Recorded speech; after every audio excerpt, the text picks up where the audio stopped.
Ya, saudara, Anda masih bergabung bersama kami di Saling Silang. Saya sudah menambah lagi 2 narasumber saya. Ada Kombes Polisi Slamet Pribadi, juru bicara Div Humas Mabes Polri. Selamat malam, ya, Pak Slamet. Ya. Kemudian juga bergabung juga bersama saya ada Romo Beni Susetio, UKP Pancasila, dari UKP Pancasila. Selamat malam, Romo Beni. Saya ke Pak Slamet. Pak Slamet, boleh kami diberi briefing terakhir update data sekarang sudah sejauh mana, Pak? Yang kasus ini kan bertambah terus. Iya, nambah terus ini. Belum bisa kita akomodir semuanya, belum bisa kita kumpulin, masih nambah terus. Mohon maaf, belum bisa update total. Belasan atau sudah sampai 20-an, Pak? Masih belasan. Masih belasan? Masih belasan, ya, masih belasan. Oke, Pak, sudah ada tim Satgas yang dikatakan sudah dibentuk, sudah turun ke Jatim, Jawa Barat, Jogja. Hasilnya apa, Pak? Memang sudah ada Satgas anti SARA dan anti money politik. Itu dikhususkan untuk kasus ini atau sebelumnya sudah ada? Oh, oke, Pilkada Serentak. Sudah dibentuk kira-kira 2-3 bulan yang lalu. Kemudian beberapa minggu yang lalu ketika ada peristiwa di Jawa Barat dan di IE, itu langsung dibentuk 3 tim. Satu ke Jawa Barat, satu ke DIY, dan satu ke Jawa Timur. Tugasnya adalah membantu, membackup satuan-satuan tugas penyelidikan dan penyidikan di wilayah. Di samping mungkin secara perorangan juga secara informal mungkin ada penyelidikan khusus atau apa, saya kurang tahu. Yang jelas fungsinya adalah melaksanakan tugas khusus dari pimpinan untuk membackup kewilayahan. Oke, hasilnya, Pak? Belum. Oh, masih belum? Kita tunggu. Ada target kapan hasil ini sudah mulai disampaikan ke pusat? Belum dengar soal target. Barangkali targetnya adalah sampai persoalan ini betul-betul clear di masyarakat. Oke, Pak, kalau bisa dibilang ini kan hampir sekitar 2 minggu, peristiwanya sudah sampai belasan, menyerangnya adalah orang-orang yang dekat dengan agama, rata-rata adalah tokoh agama. Banyak spekulasi antara satu peristiwa lain dengan peristiwa lainnya ini saling berkait. Memang di dalam suatu persoalan perkara itu pasti ada sudut pandang, ada multi persepsi, tapi kepolisian selalu berpegang teguh pada hukum positif, hukum yang berlaku, baik hukum formil maupun hukum material. Berpegang teguh kepada fakta dan bukti, apakah ada persesuaian antara yang satu dengan yang lain.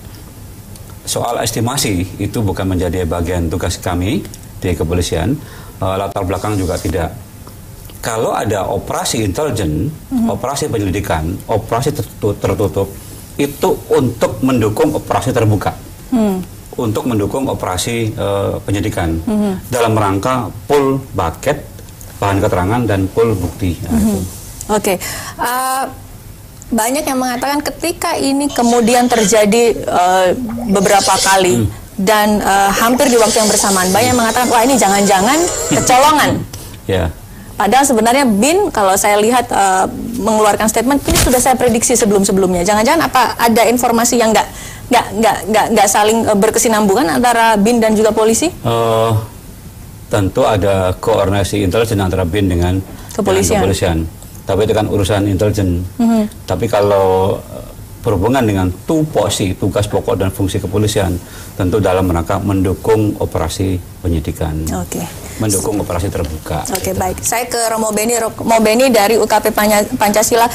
Apakah kasus-kasus ini memberikan atau mempunyai perhatian yang cukup khusus dari kawan-kawan di UKP Pancasila ini, Romo Beni? Ada perhatian ya. Kemarin kan kita rapat ya dengan Dewan Pengarah. Memang salah satu yang harus diwaspadai itu kan sebenarnya adalah potensi penggunaan politik identitas dan politik SARA itu.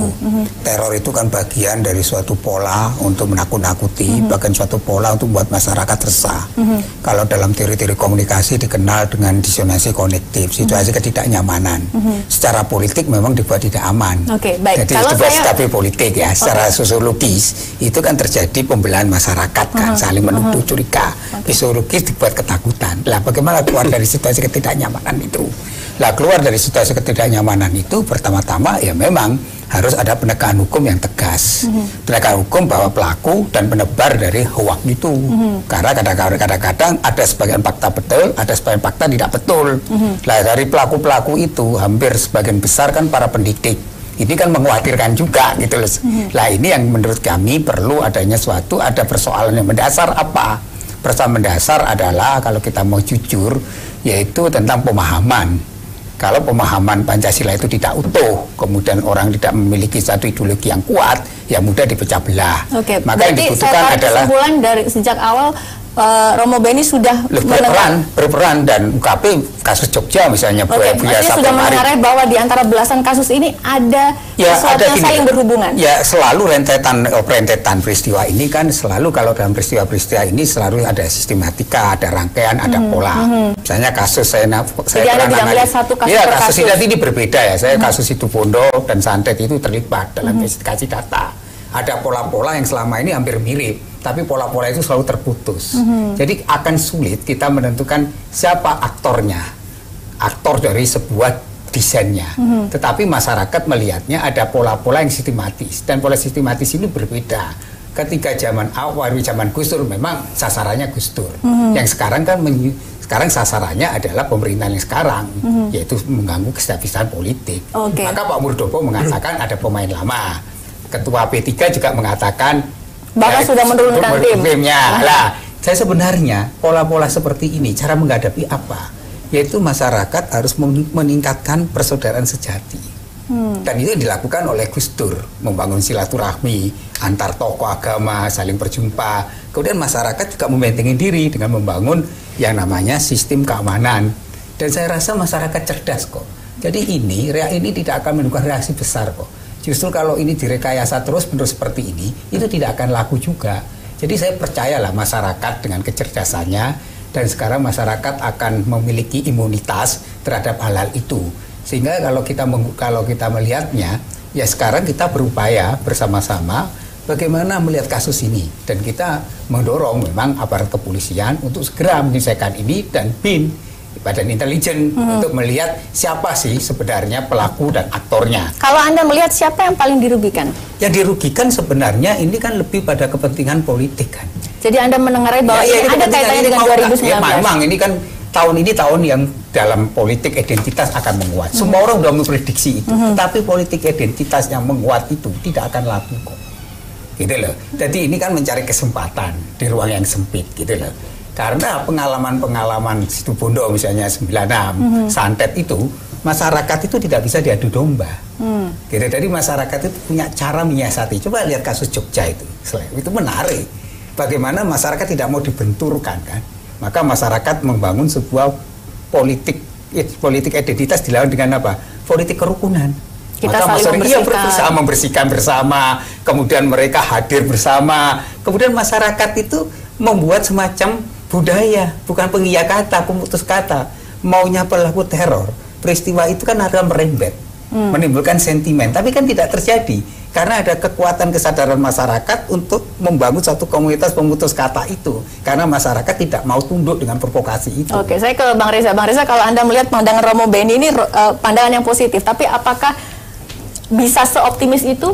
Karena kadang ketika kita tuh sudah terpercik api, untuk memadamkannya luar biasa susahnya. Sebutlah saya naif, tapi saya orang yang skeptis dengan orang-orang yang terlalu mengedepankan teori-teori konspirasi, adanya motif-motif politik di setiap aksi kejahatan. Anda melihat itu terlalu jauh. Disiplin ilmu yang saya tekuni membuat saya terbatas pada perspektif ini psikologi dan hukum.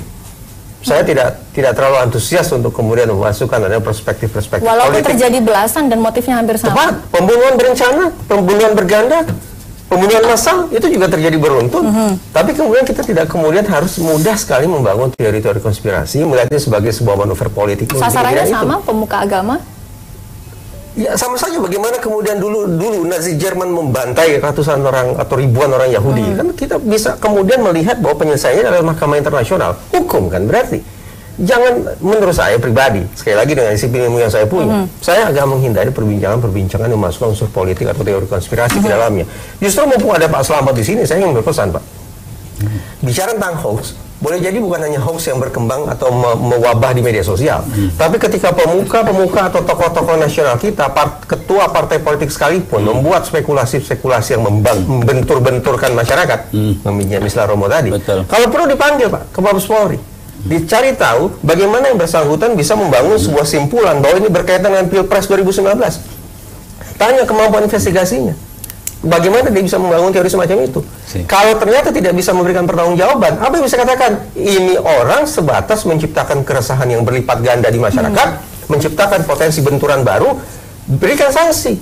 Jadi bukan hanya masyarakat tanda petik masyarakat biasa yang ternyata menyebarluaskan hoax, tapi juga tokoh-tokoh pemuka kita, tokoh-tokoh bahkan ketua parpol kita juga harus bisa memberikan pertanggungjawaban terhadap pernyataan yang kadung mereka lempar ke masyarakat. Oke, baik. Kita lanjutkan dialog ini, saudara. Di segmen selanjutnya kita juga membahas terkait rupanya bukan yang meriah ini bukan hanya peristiwa penyerangannya, tapi bagaimana hoax yang sangat luar biasa menyebar di media sosial. Ada beberapa peristiwa tidak terjadi, namun seakan-akan terjadi sehingga memperkeruh suasana. Tetap bersama kami.